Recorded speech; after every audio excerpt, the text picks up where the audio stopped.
time to introduce our esteemed presenters. Both have an important connection to UAB Arts and Medicine.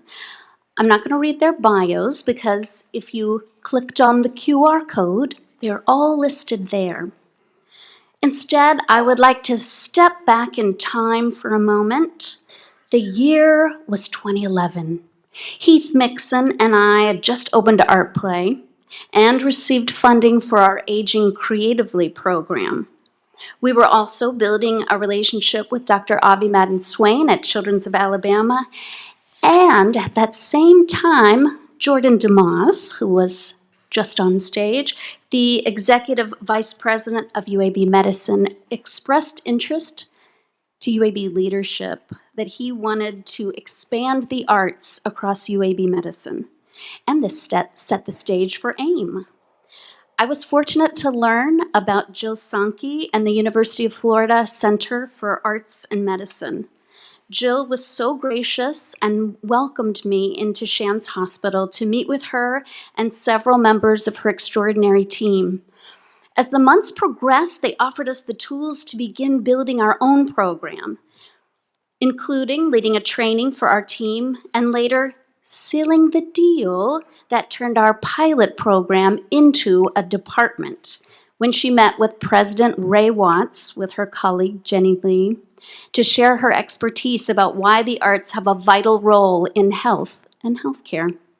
Of course, I was elated when I learned this meeting was a success, and then it turned to fear and terror as I realized I was going to have to build and implement this program. But thankfully, I went on and got my master's in arts and medicine from University of Florida. There I learned so much from Jill and her faculty about the importance of the rounds meeting in creating a space for the artists in residence and the creative arts therapists to share experiences, grow, learn from, and support one another. About the importance of taking a moment before knocking on a patient's door to breathe and settle in. I also learned about the importance of research. Jill has been a pioneer and a leader in the field of arts and health for over 30 years, and she plays a key role driving arts and health research and policy both nationally and internationally. And Jill introduced me to Dr. David Fakunle, a force in the field of the arts and public health as a storyteller, African drummer, researcher, educator, CEO and co-founder of an organization, and changemaker. He engages arts and culture to cultivate holistic health through humanity, justice, equity, and ultimately liberation. I've had the honor of having David as a guest on our virtual Mental Health Mondays on 2 separate occasions. And tomorrow he will speak at the School of Public Health to inspire, hopefully, the next generation of arts and health practitioners and researchers from various parts of campus, demonstrating the true interdisciplinary nature of the field of arts and health. And now it's my great honor to welcome to the stage Dr. David Fakunle, followed by Dr. Jill Sankey.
Feeling that.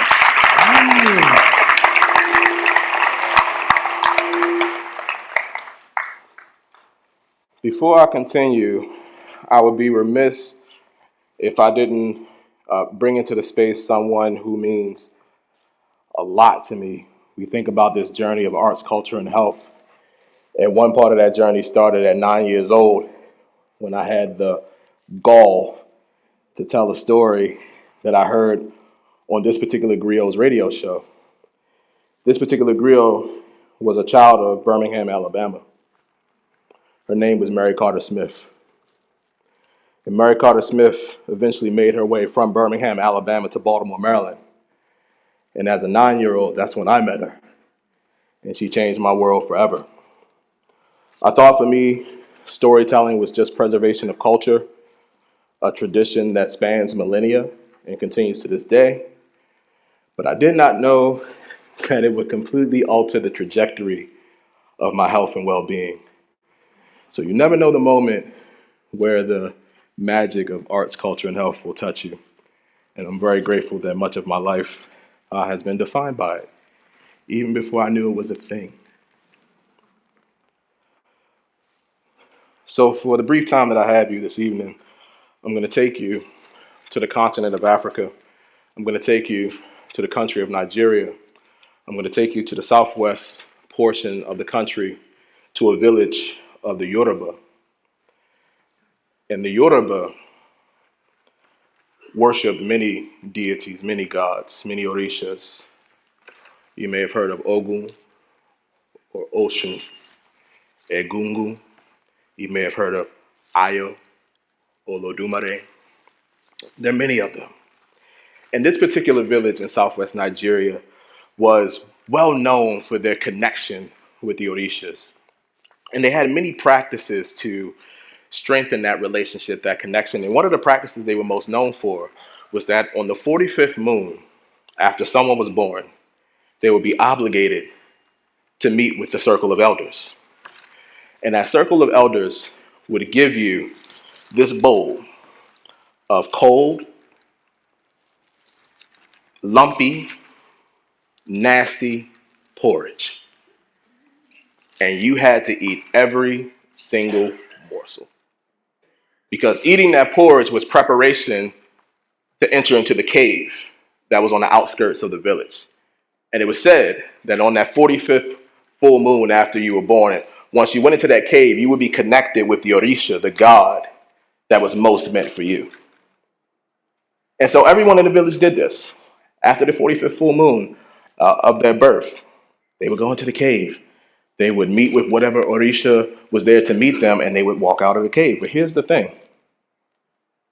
When people walked out of the cave, they would never say what happened inside of it. The only way you had any indication is that you would literally stare in their face. Look for any indication from their eyebrows to their eyes, to their lips, to their chins, to their noses, to let you know what happened, because they were never going to say a word.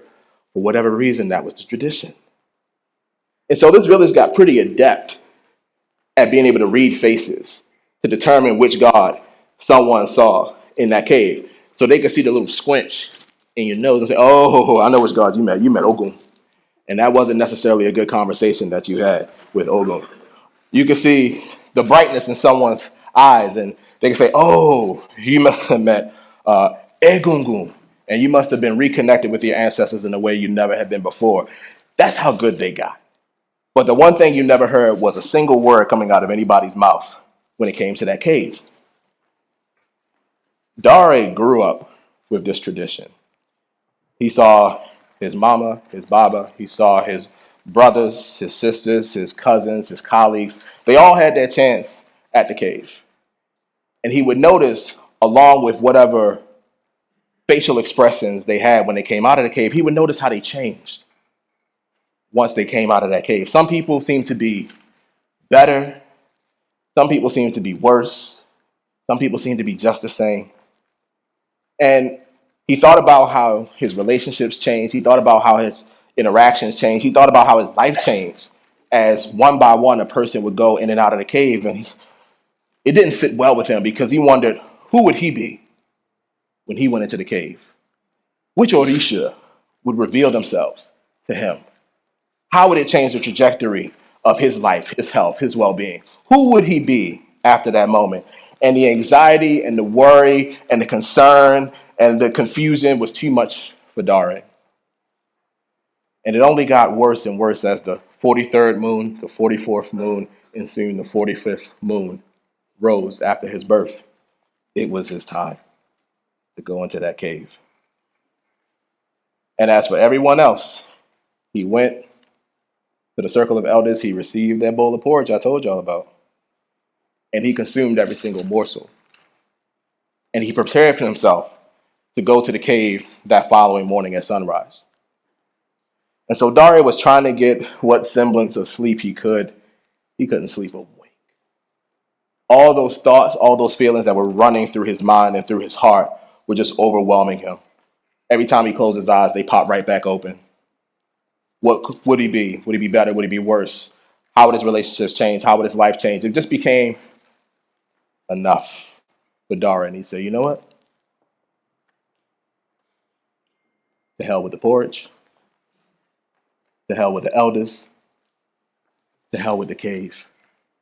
To hell with this village. And Dari decided in that moment he was going to pack up what he could, and he left the village. In the middle of the night, when everyone was sleeping, he didn't say goodbye to anyone. And Dari walked.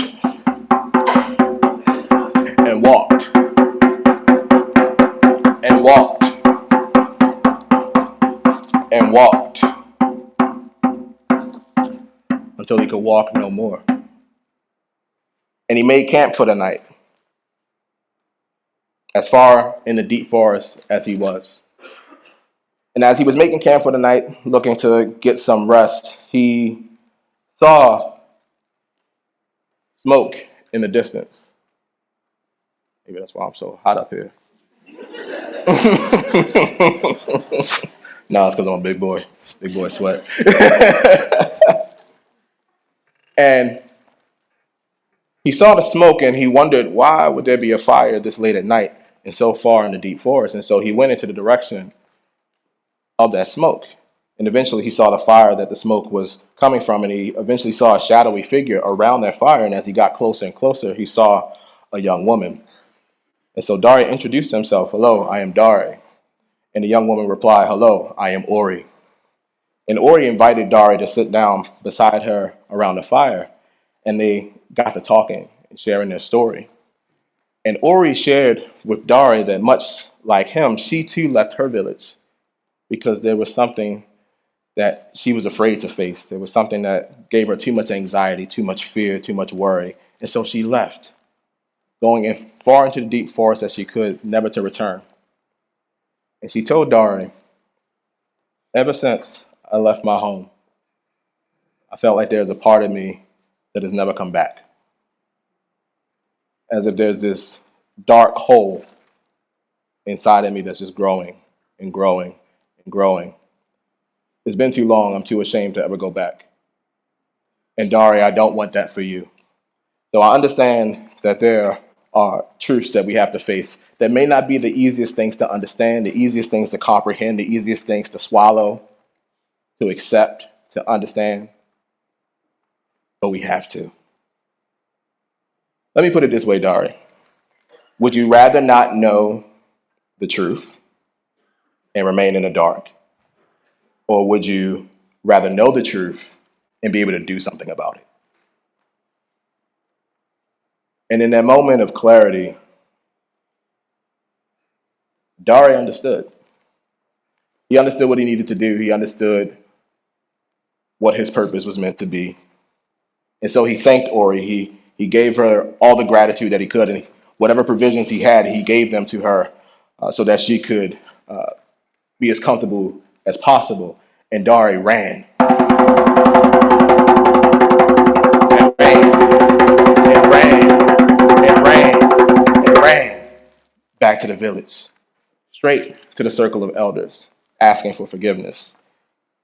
He went to his family, asking for forgiveness. And then he went to his home and picked up his drum and made off for the cave. after getting the circle of elders blessing. And as Dare stepped towards the cave, looking at his big entrance, he took a deep breath and he walked inside. Walking as deep into the cave as there was no light left to see. Couldn't see in front of him a foot here, here, here, or here. And so Dare, with his drum, only being able to feel its shape, put it on his shoulders, stood up straight, took a deep breath, and played the call that summoned the Orishas.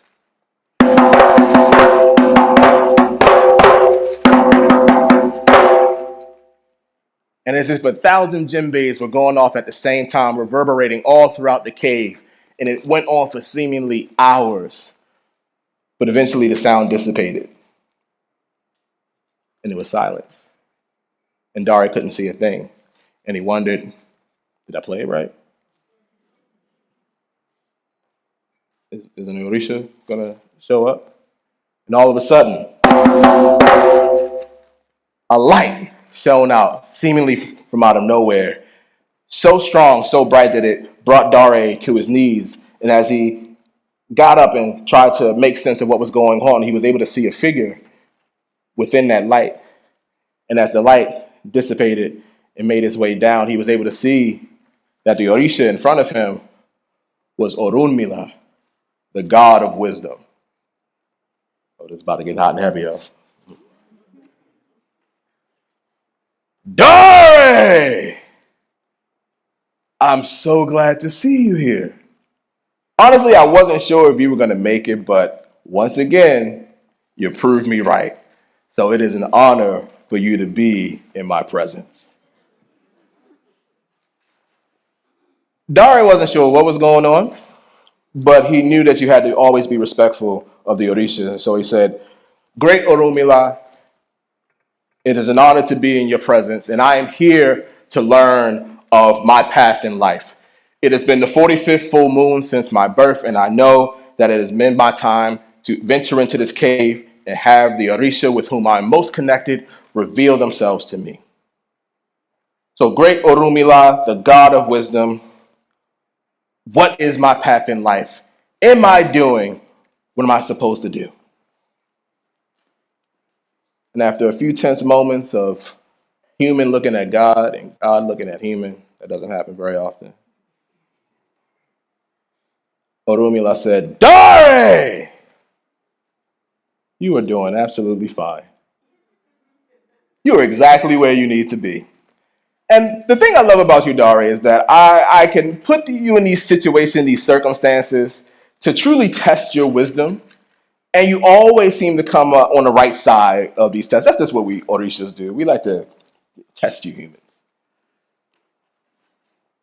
When you were out in the deep forest last night, you spoke with a young woman and you learned from her wisdom. That's why you're here right now. I know because I was there. And it took Dare a moment to put two and two together, but he realized that when he was speaking to Ori in that deep forest that night, he was speaking to Orunmila in human form. And so Dare had that same sense of calm that he got from Ori that night after hearing what Orunmila had to say. And he could think of nothing else to ask of Orunmila because he heard everything he needed to. He got the clarity, the peace that he was seeking. And so he just thanked Orunmila and said, Thank you, Orunmila, for being the Orisha who is connected with me. I honor you. And so he turned around with his drum to head out of the cave. And Orunmila stopped him. Wait, Dare, wait. If you would indulge me. The Orishas and I were talking, and one of the things that we've never understood is the whole 45th full moon after your birth thing. We don't know who started that. That wasn't necessarily something that came from our desk. But let me try to clarify the situation. If any of you in the village ever want to visit any of us in the cave, all you have to do is step inside. No need to wait. No need to make it once in a lifetime. And the last thing I'll leave you with, Dara, is this. The wisdom that you learn from me is not just for you. That same feeling of calm came over Dara again. And so he thanked Orumila one more time and he headed out of the cave. He could see the light getting stronger and stronger and stronger. And as he made his way to the village square, he could see the people gathering. His family, his friends, his colleagues, just random people in the village, gathering to see what had happened with him. And so he calmly stepped as the people encircled him, all started to creep in closer, like uncomfortably closer to his face. And Dare said, I met Orumila in the cave. That had never happened before in the history of this village, mind you. So that's why everybody stepped back like that. And so Dare said it again. I met Orumila in the cave. And Orumila told me that I'm doing just fine with my health, with my well-being, with my journey in life. And Orumila told me to tell you that anytime any of you want to visit him and the Orishas, all you have to do is go inside the cave. And I understand that when you step inside that cave, you don't know what's going to happen. You don't know which Orisha you might meet. You don't know what you might learn. And that can be scary. I understand that the truth can be a lot sometimes. But it's better to know the truth and do something with it than to not know the truth at all. So if you need help, if you need guidance, if you need someone to listen, I will be there every single time. And that same feeling of peace and calm that Daria felt a few times lately fell over the entire village. And I can only tell you how I felt other than to say, in that moment, people started to shout out the different gods that they met in the cave. I met the Ibeji in the cave. I met Odudwa in the cave. I met Oshun in the cave. I met Ayo in the cave. I met Olodumare in the cave. And as people were sharing their stories out loud, it was as if this atmosphere of peace and understanding and calm just fell over everyone to the point where no one could help themselves but to smile. And as they smiled, they started to move. And as they moved, they started to sing. And as they sang, they started to play.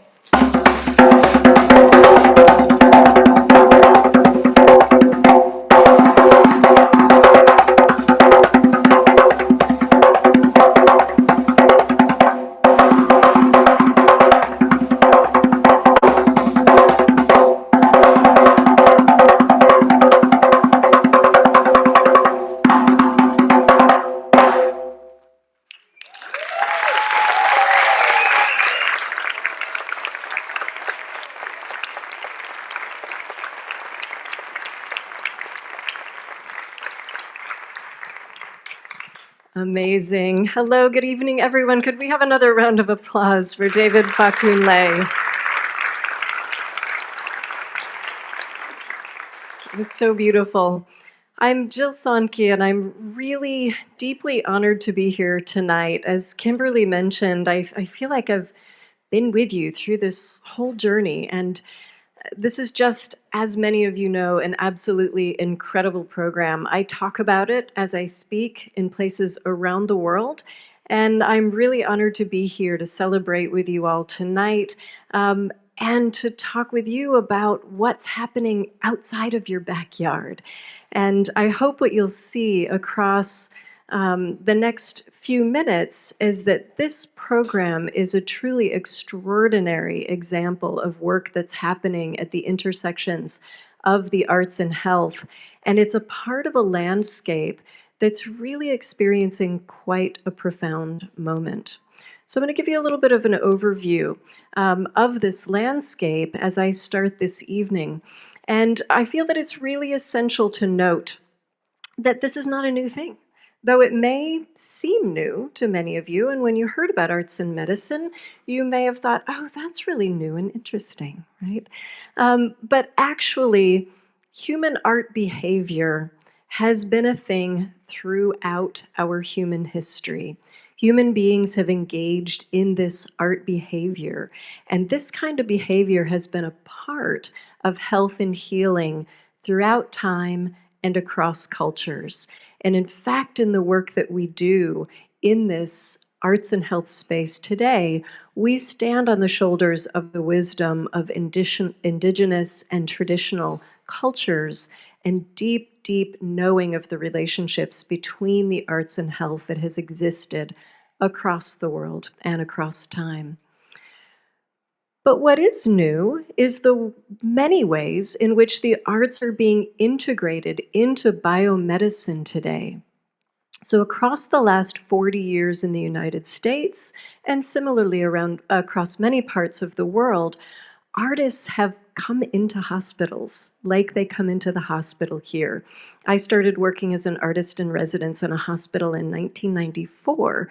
Before it was a thing, there were just 5 hospitals around the country that somehow cracked open a door and artists slipped in. And I was really pleased to be one of those artists. So it is relatively new, this relationship between the arts and biomedicine in this contemporary context. And a lot of innovation is happening and is in fact quite necessary. So I'm going to talk a lot tonight about the evidence base, which is a part of that innovation and the landscape. And I want to just start by showing you this landscape because it's quite a deep and broad and dense landscape of where the arts and health intersect. So I think it's really important, again, to lift up that the ways in which the arts generate health happen not just in the field of arts and health, right? They happen in our community lives. Artists are in communities doing what artists do, making opportunities for people to participate in the arts, and all of those things generate health. Right? Singing in a choir generates health. Taking a moment to bring beauty to the way you set your breakfast table can generate health. Singing in your shower can generate health, right? There are a lot of ways that the arts exist in our community lives that generate health. And then as we kind of move across this spectrum, there's a space of arts in public health or in community health. And that's where we find more understanding and intention around the ways in which the arts can generate health. They can promote well-being. They can prevent disease and illness, right? Programs like Dance for Parkinson's Disease, which I'll talk a little bit about tonight, are an important part of this landscape. And then on this continuum, we also have programs like the UAB Arts and Medicine program, where artists and residents are working in hospitals with patients, helping to bring the arts and creativity to bear in the experience of healthcare. And we also have creative arts therapists working in these spaces. So across the bottom, you can see all the places that all of these programs exist. So again, this is a big, wide spectrum that we're celebrating tonight. And it's also a field and a profession and a discipline. And again, this is new in the context of biomedicine. We know that we have a field because we can see programs and practitioners. We know that we have a profession because people like here are employed to be artists in residence and employed to work in communities. And we know we have a discipline because we have research, we have scientific journals, dedicated journals now, and big journals creating supplements. I'm a part of a supplement that I'll tell you a little more about that's been commissioned by The Lancet. So we have a scientific and an academic discipline of arts and health. And all of this is growing and thriving because after 40 years, we actually have a really robust evidence base now. And we have evidence that's demonstrating across the spectrum of individual to population level health and well-being how the arts can impact health and to what extent engagement in the arts in various forms can impact health outcomes. So I'll talk a little bit more about that tonight as well.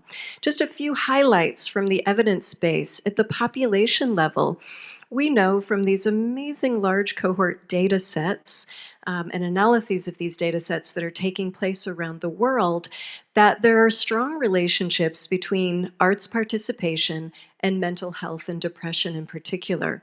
Studies, longitudinal studies from the UK undertaken by Dr. Daisy Fancourt and her lab have shown that in the UK, adults over the age of 50 who participate in the arts just once a month or more come to places like the Alice Stevens Center to see a performance or go to a museum are 48% less likely to be depressed. Right? These are highly controlled studies. There are also, of course, relationships between things like education and income and other demographics that are associated with these health outcomes. But these studies are highly controlled, and we know that engagement in the arts is associated and correlated to these outcomes.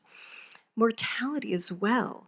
So many studies have been undertaken now across countries. This work started in the 1980s in Scandinavian countries. It's been undertaken in the UK, in the US, in Japan, and other parts of the world, where we can look at these large cohort longitudinal data sets and see that, again, people over the age of 50 who participate in the arts just once a month or more are between 14 and 31% less likely to die early. So in the UK, it's 31%, and in the United States, it's 14%. And again, these are highly controlled studies, and many of them look specifically to the immune benefits of arts participation as a significant mechanism in this relationship. We've also found in our studies strong relationships between arts participation and healthy aging.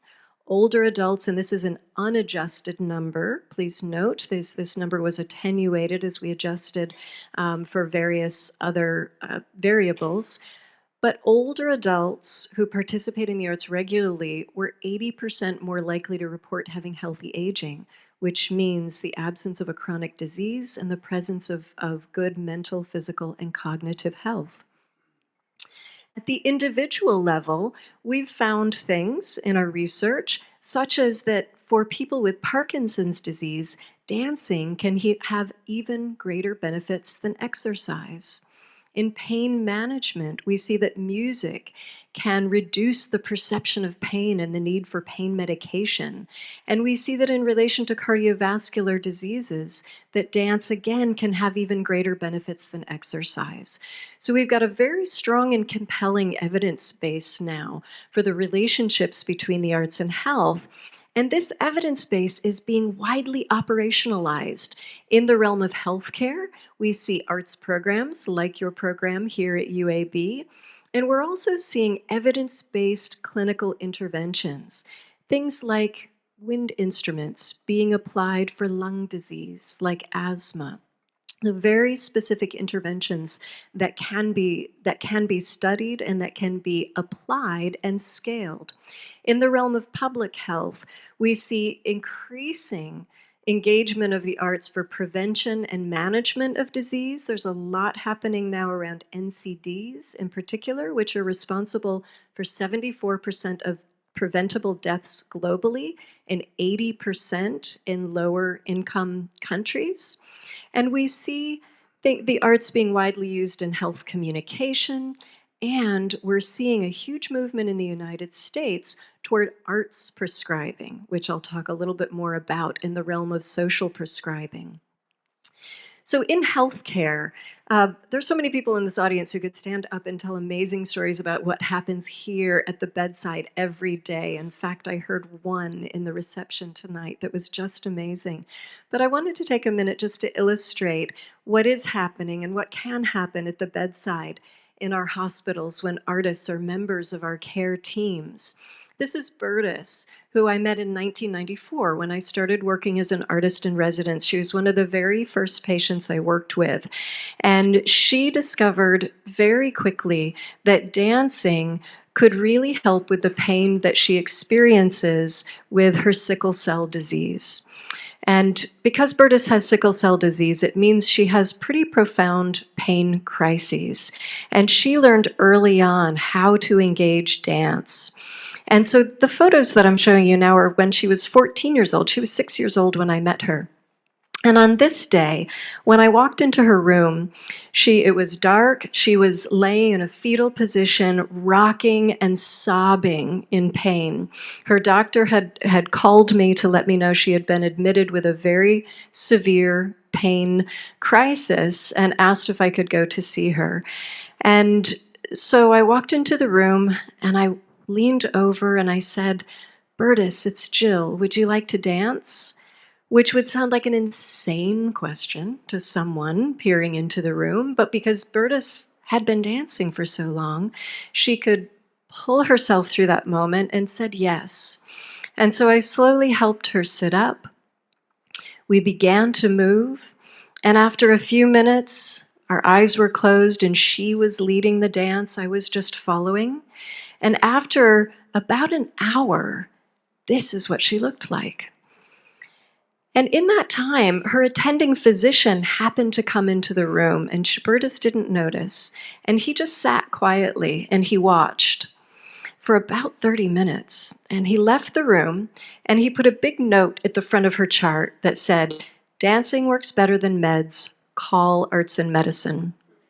And from that day forward, when Bertus was admitted, I would get a call.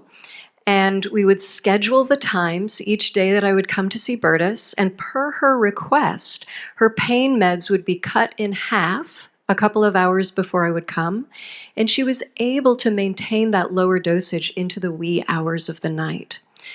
So Bertus learned, and she taught her care team how significant dancing and the arts were to her treatment and management of that disease. Bertus is now a mother, and we're still very much in touch, and she still dances to manage her pain. And this is John, who came to our Dance for PD program that we call Dance for Life. When John came to class, actually he came very reluctantly. His wife dragged him to class because she was so desperate. He was, like many people with Parkinson's disease, really struggling with motivation to get out of the house. He had lost mobility. He couldn't lift his arms higher than his shoulders. He had lost mobility in his face and couldn't smile. And so he had learned to cry to express emotion more frequently. And he was just becoming more and more depressed. So his wife dragged him to the class at the suggestion of his neurologist. And within 2 months of coming to class, John could lift his arms over his head. He was able to smile again, which meant that he could now reach a glass from the shelf, he could hug his wife, and he became one of our star stage performers as well. And so this program, Dance for PD, which I'm sure many of you have heard of now, has now been scaled globally. It's in 28 countries, more than 28 countries. David Leventhal at the Mark Morris Dance Group is the pioneer and leader of this program, and it's just doing incredible things for people with Parkinson's disease around the world, and its evidence base is growing.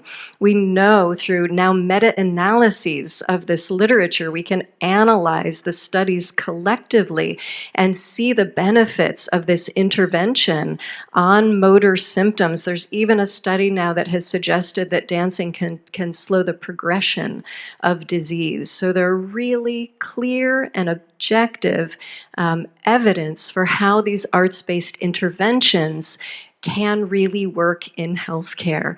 I mean, so often we think of the arts as other, right, than science, as soft, as the soft side.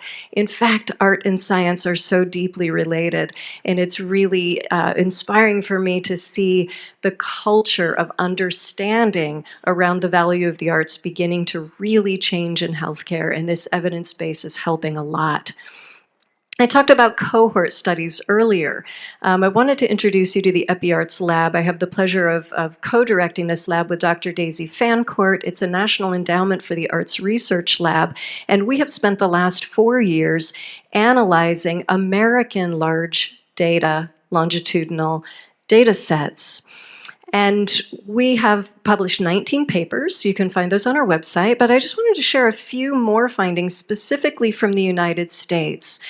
So we've found, we looked across the lifespan. I've talked about findings related to older adults earlier. We've also got some really important and compelling findings around young people. So we've found that around social support and loneliness, which of course is a huge issue. How many of you have read or seen or heard of the Surgeon General's report on loneliness from about 18 months ago now, I think? Yeah.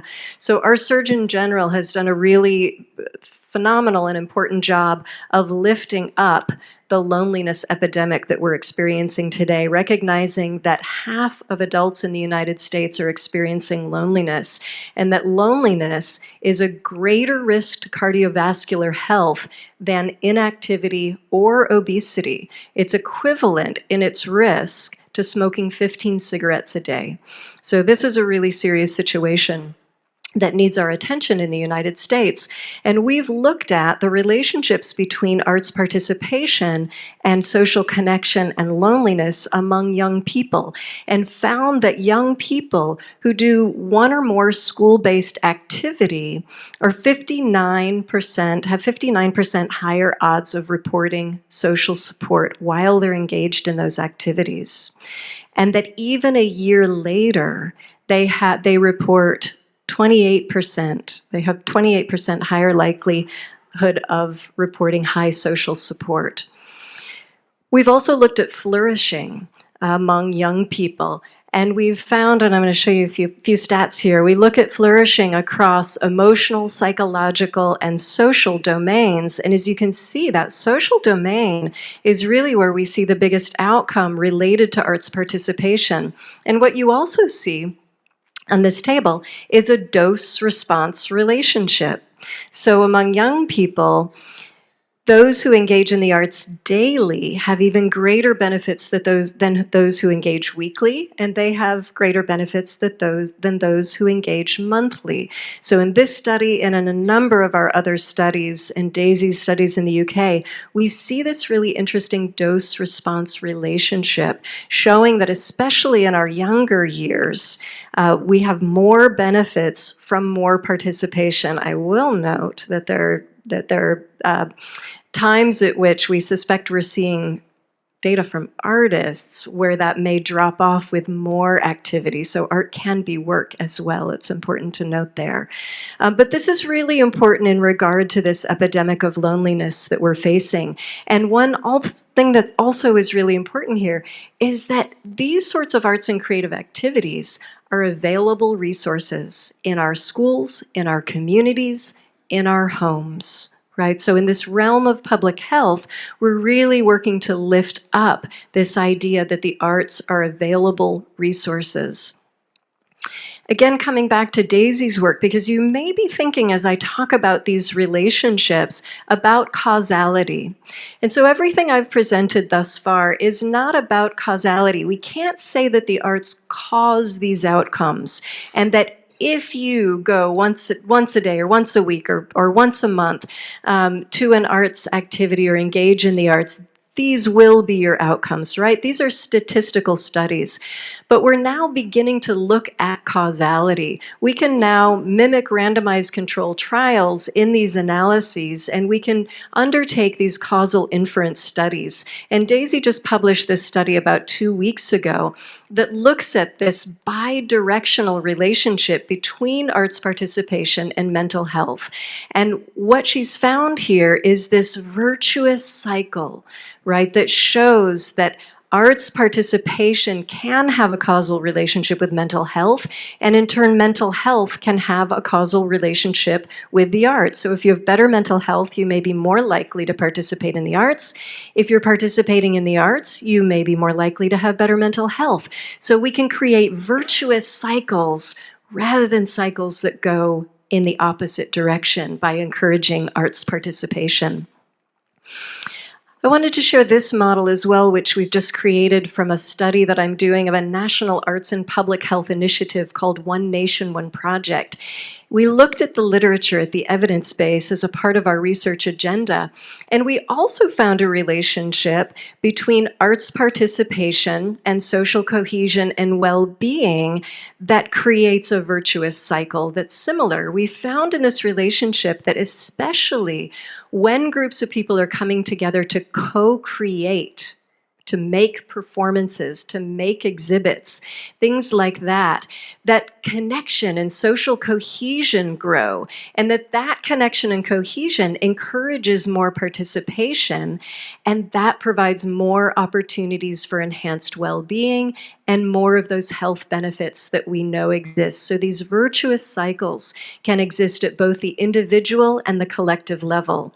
We also know from our research that the arts are uniquely multimodal interventions. They're complex interventions, they have many parts, but they're uniquely multimodal, meaning that among health interventions, they can have a lot of different benefits at the same time, right? Dancing has obvious physical benefits, but it also has social benefits, psychological, emotional, spiritual benefits, all at the same time. So both the healthcare and public health sectors are beginning to really recognize this. And they're also recognizing that among health interventions, the arts have really practical and financial value. They bring those multimodal efficiencies and benefits, and they're maybe a little more generally appealing than some of our other medical interventions, right? Everyone doesn't love the arts, and they're not for everyone. But many people really do enjoy the arts, and that can be a benefit around adherence and participation. They happen to be lower risk than many medical interventions as well. Not many people get injured in the arts. And compared to medical interventions, they're very cost effective. And that does not mean that artists should not be paid on par with other people who deliver medical interventions. They absolutely should, but given our health system and the way payment works, they are more cost effective and they're likely to remain so. All of this is driving this amazing landscape now of arts prescribing, which fits into this national landscape of social prescribing, in which clinical care providers in more than 33 countries today are prescribing arts, culture, nature, volunteering, and other social activities in that prevention and wellness space. And the evidence base is robust around the savings to the healthcare system, cost savings to the healthcare system, and around health outcomes and benefits that are coming from these social prescribing programs. In the United States, we're seeing a rapidly growing arena of arts prescribing specifically. We just finished 23 case studies, which we're writing up for publication now on programs in the United States. So this is an exciting landscape at the policy level. We're also seeing all of these amazing institutions not only joining this landscape of arts and health, but driving it, right? The World Health Organization now has the Jameel Arts and Health Lab and is undertaking activations all over the world in arts and health, including every year here at the United Nations General Assembly. The Lancet, through this WHO lab, as I mentioned earlier, has just commissioned the first ever series on arts and health. The Lancet, as many of you know, is one of the world's most esteemed scientific journals, and that expression of interest on their part is a huge indication, again, of the level of evidence base and the level of interest in the power of the arts in the health arena. The NIH has invested over $60 million thus far in research through its Sound Health initiative. The CDC is centering the arts and did in the pandemic in vaccine response. I had the pleasure of serving as a senior advisor to the CDC's vaccine task force during the pandemic, because those individuals knew they couldn't mount a national health communication campaign without artists. And even the White House has been involved in the Biden administration. President Biden issued an executive order early in his administration asserting that he would bring the arts to bear in the health and well-being of the country and the White House and NEA held a summit in January and now have implemented a new artist in residence program in federal government, a new national agency, federal agency working group for arts and health, a new funding stream, and there's one more announcement coming soon from the White House. So incredible things are happening among really high-level health institutions globally.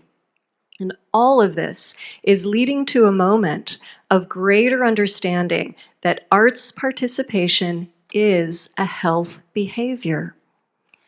And because we know from all of this research that people who participate in the arts have better opportunities for better health outcomes, we're also beginning to understand that access to the arts is a social determinant of health.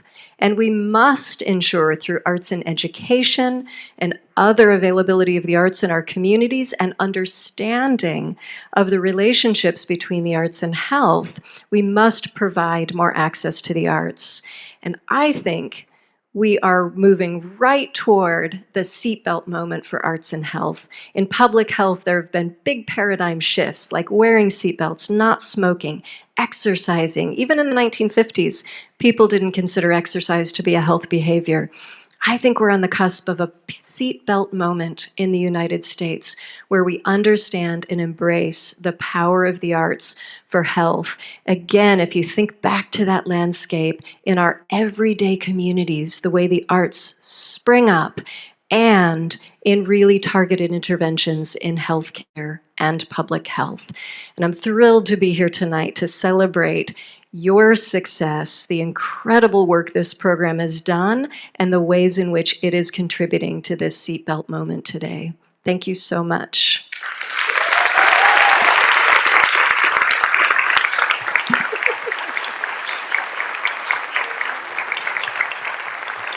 So now we're going to have a brief discussion between Jill and David, and followed by a Q&A. So we have microphones that will be passed for people to ask questions. Thank you very much. I have the first question for David. Can I ask you a question, David? All right, go for it. So that was just so incredibly beautiful, your story. I was so grateful for you bringing us into that aesthetic space together. One thing that you all may not know about David is that he's an incredible storyteller and artist. He is a public health practitioner who brings that practice into every aspect of practice in communities, which is really amazing. And David, I wonder if you could just talk a little bit about what that looks like in action and why you make that choice. So the more I do it, the more natural it feels. So if you subscribe to Maslow's hierarchy of needs, for example, the highest part of that hierarchy is self-actualization.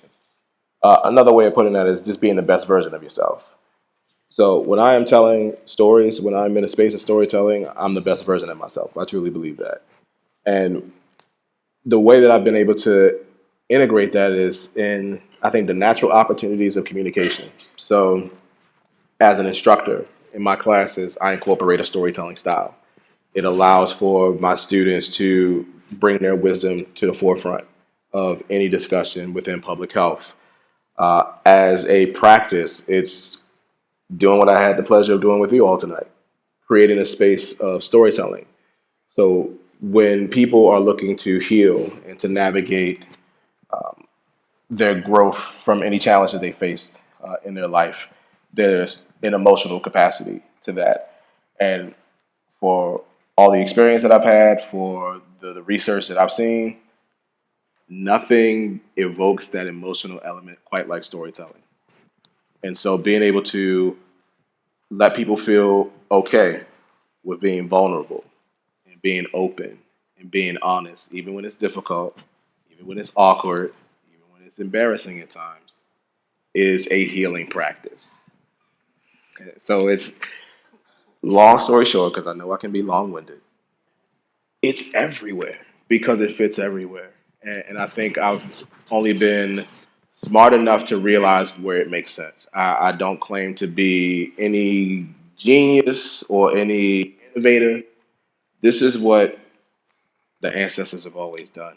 And this is just a modernization of that in our context. Yeah, that's so true. I mean, we as human beings make meaning. It's what we do. We make meaning. We make stories. We live on stories. And I think also that demonstrates like that there's a humanity in storytelling, right? And there often is a lack of humanity in medicine. And this is, not a criticism of the incredible work that medical professionals do and that the incredible things that our medical system provides, but by necessity, it often lacks humanity, right? In ways, and I think artists, storytelling, the ways in which story and aesthetics are engaged in the works that artists do. I mean, this is part of why artists are being recognized as being so essential in healthcare today. I don't know if it's irony.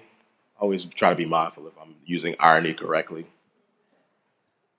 But so much of the work that you and many others, like Tasha Gold and Daisy Fancourt, as you mentioned, and so many others, in trying to show this, I don't want to say the old word objective. You know what I mean. There is no such thing. I know, and you right.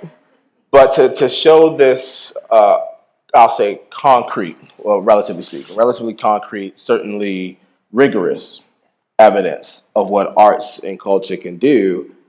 And what arts and culture does better than anything else is provide that magic C word, context.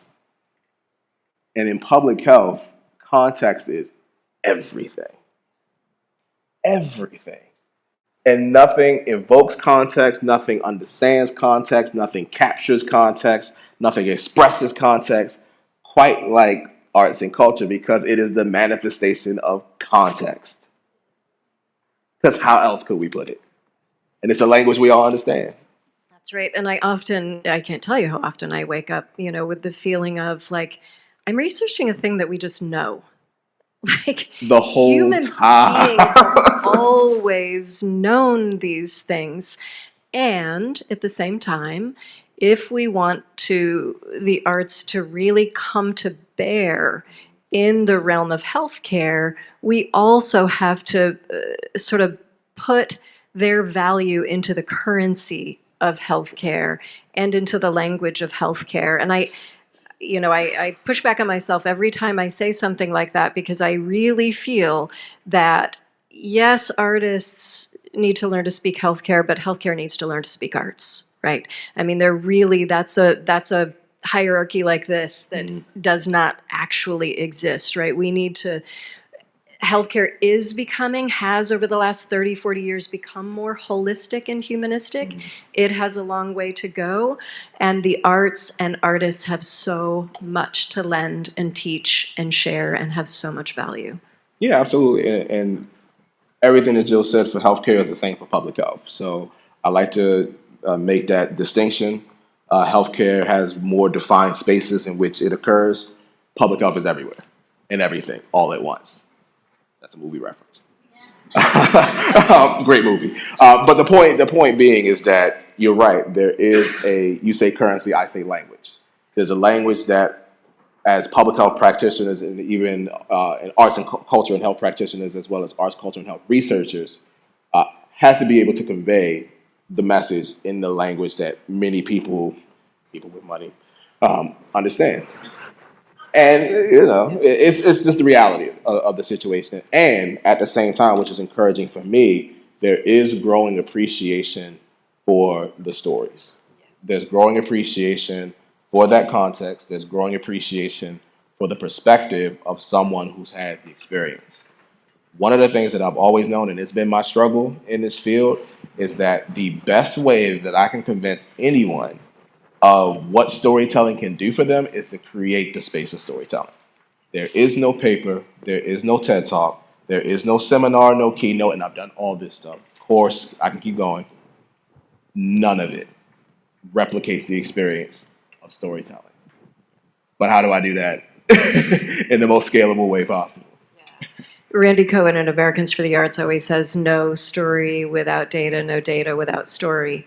Both are really important, and I think especially as we think about policy, social prescribing is now policy in the United Kingdom. The NHS funds over 3,000 link workers to make social prescribing a part of the system. So if we want to affect systems and structural change that can actually lead to greater health equity and greater health, we need policy, and we need all the ingredients. We must have the stories because we resonate as human beings across those stories, and the systems like data as well. Yeah, and I think that's going to become more relevant than ever.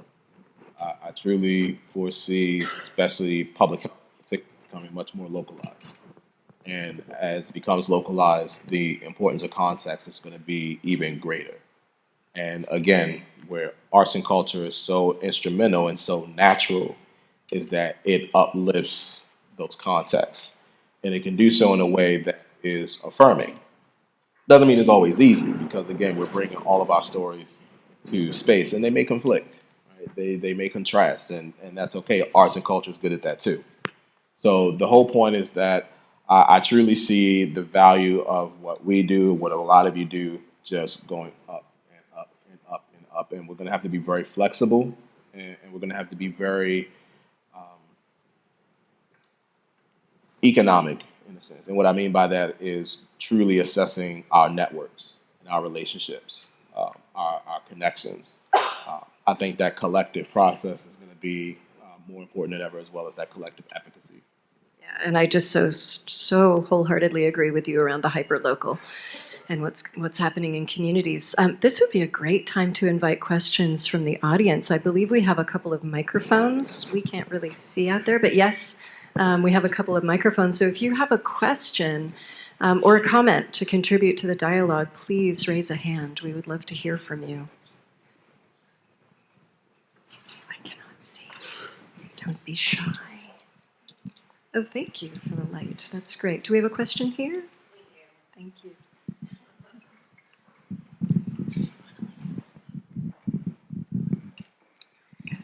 Thank you both so much for your expertise and your wisdom and kindness. And David, I have a question for you. I, too, am a storyteller, and I really wonder and worry about cultural appropriation of stories, and I wonder if you could speak to that. So the thing with cultural appropriation is if you basically hijack another element of some people's existence and don't give them credit for it. So from a research standpoint, that would be, putting something in your paper and not giving the citation. Give the citation. It is the simplest way to put it. So we know that our world has become smaller in a lot of ways. And naturally, there is an exchange of culture, of perspective. So much of what I'm wearing, yes, while it is grounded in Nigerian culture has had interactions with Senegalese culture, which is another country in West Africa. It's cool where it comes from.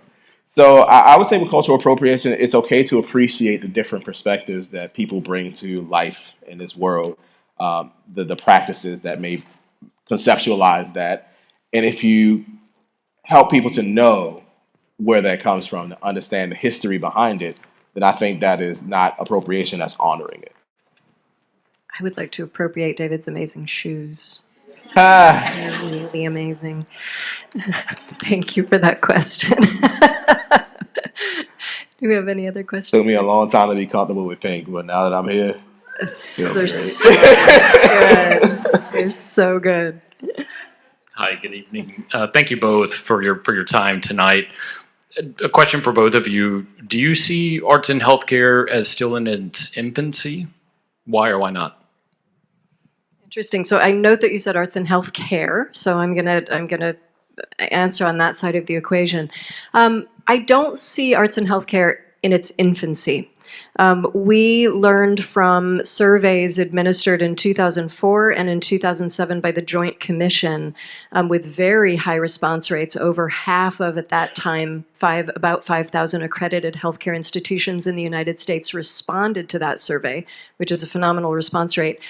We saw just a hair under half of those institutions had arts programs at that time. We've not been able to replicate that response rate since, but we presume that there has been some growth. So I would say since that time, when you look at about half, that's not I wouldn't call that an infancy. However, I would say I believe, based on my own observation and perception, which is very subjective, that there's been a bit of a plateau or a slower curve of rise. So I think many of the institutions that are inclined to have, and many institutions that are not or may not be inclined to engage the arts are not. So that's an interesting metaphor, infancy. So no, I wouldn't say infancy, but I would say there also is a lot of room for growth in regard to the ways in which the arts are engaged. So not so much as, supplemental, frosting, add-on, nice, but there are programs like this program, the University of Florida, New York Health and Hospitals, where the arts programs are departments with administrative staff and artistic staff, and the UF program now has a $1.3 million annual budget as a department. That we need more of that. So that level of true and deep integration is probably in that infancy stage in terms of prevalence only. And I think that our understanding of why it's important has really grown up in the past 40 years. David, do you want to add? I'll just say that one of the, I won't say frustrating, but best word I can think of right now, is that you and I know, and many of us know, arts, culture, and health has always been around. It's always been. I think the infancy to your question is that the language by which we are able to explain the impact of arts, culture, and health is in its infancy. And it's growing quite quickly. I am thinking of the metaphor of my 9-month-old daughter, and I don't know where the time's gone. She's literally been here for 9 months. Tell me what happened in those 9 months. But I remember when she showed up and what she looks like now. Infancy. It can be quick. And the development can be quick. And I think we've seen that in so many ways, not just on the healthcare side, but on the public health side. So it really is about the integration, but I would say more so the awareness. So when I think about so many of the entities that were instrumental in my life, being able to look at it retrospectively, many of them were at the intersection of arts, culture, and health, but they never said it. They knew it unconsciously. I don't know if they knew it explicitly. Calling it out has made a significant difference in so many ways. And I think part of that integration or part of that collective network or efficacy that can grow is with more entities acknowledging and knowing that they are already in this space. And the language around it, which is shout out to the core outcomes set work. That's helping to provide, again, the opportunity to understand how to, express the impact. Yeah, I appreciate that so much, David. And I think, investment in arts and health is in its infancy, right? And I love the metaphor with your daughter. I so hope that we are at a moment where we're about to see a radical paradigm shift, in every one of those spaces. Yeah, thank you for that question.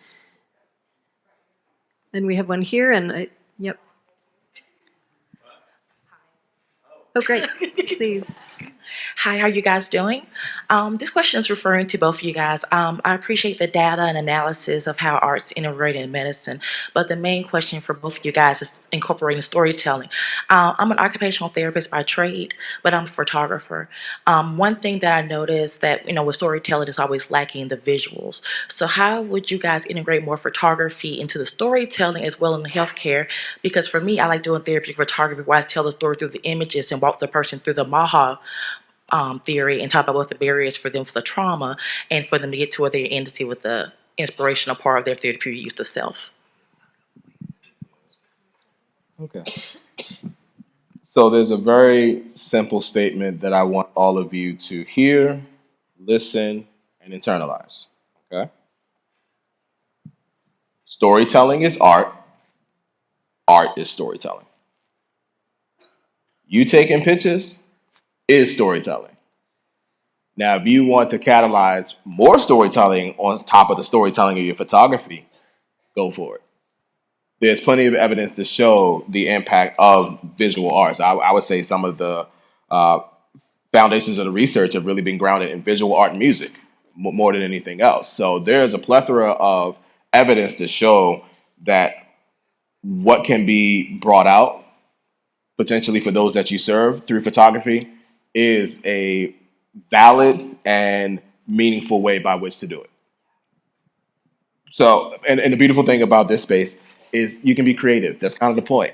So just sometimes you just got to go ahead and do it and see what happens. And I encourage that courage, that risk taking, because that's part of the advancement and the evolution is just taking a risk and seeing what happens on the other side. Absolutely. Photo voice is, enjoys a lot of popularity in the field of public health. Photo voice uses photography in a really big way right now. And your question is really thought-provoking for me because we are such a visual culture. We're such an increasingly visual culture, especially as we, collectively spend more time in social media and communicate and express ourselves visually. So I think your question is really compelling. And I think that in the years to come, we're going to discover some new answers to that question. I appreciate that. Thank you both very much for being here. It's a fascinating. Last question. It's a fascinating presentation, and when I think about medicine in medically designated settings and then public health, I'm sitting here thinking about public schools and how arts are being and have been slowly but surely, maybe eviscerated is too strong a word, but diminished in public school settings, particularly in communities that probably need the power of the arts the most. And I'm curious whether you're seeing integration between the public health aspects of the arts and the pressing need in the public education settings for the arts. That is such an insightful question and compelling question. And yes, there's a lot happening there right now. So Daisy has published a study recently that articulates that schools are the place in which barriers and disparities in arts access and participation are most reduced, right? So they're the most important place for us to be sure that the arts are available as an early health behavior, right? We know kids who engage in the arts are more likely to graduate from high school, are more likely to vote, or more likely to have better social support flourishing, all those things. They engage less in what are considered risky behaviors and substance use. We know a lot of things around how arts engagement sets up health across the lifespan. And so more and more that link is being made, that the issue of reduction of arts in schools is not just a social decision, it's a health decision, and it's a public health and a population health decision. So we've just formed a national consortium in the US called the Bright Eyes Coalition that's focused on arts education for public health, right? So you raise an incredible point. It's a high priority in public health, for the work that we're doing at this intersection. David, do you want to add anything? No, you said it beautifully. Thank you for that question. Thank you for all of those questions and insights and for joining us in dialogue tonight.